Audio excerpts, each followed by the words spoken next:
So how would you say, because I know you said you struggled from a bipolar, or you have Yeah. bipolar Yeah. disorder.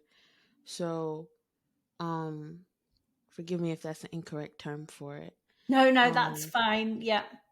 okay. How, like, going into your own business, I know you said you were very entrepreneurial.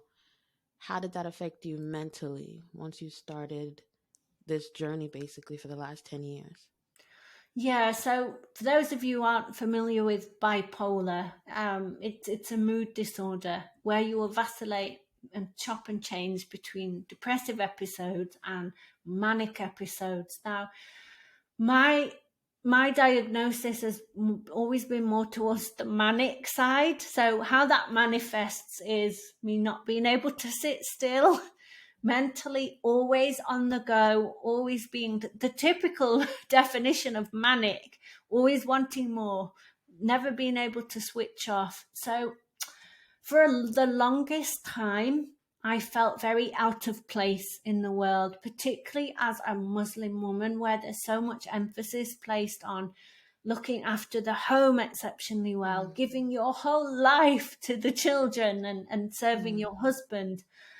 I did struggle with that because I struggle with attention. I can't necessarily clean my house in one go because my brain will not allow me to focus to do that. So I had to reach a point of acceptance in my life that, well, I'll do my best, but my worth in the eyes of Allah isn't entirely determined by how well I cook meals and how beautifully presented my children are.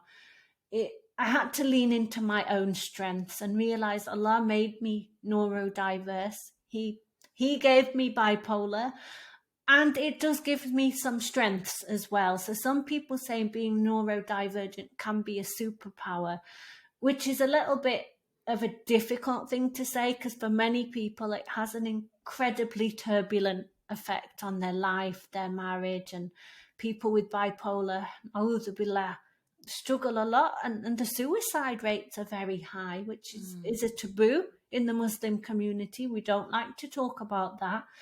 But for mm, me, I had to just realize, look, I'm different. This is the way I am. Let's just lean into it. So actually being able to have periods of hyper focus has been a tremendous benefit for my business. The approach to risk. So any 7-figure entrepreneur has a very healthy approach to risk taking.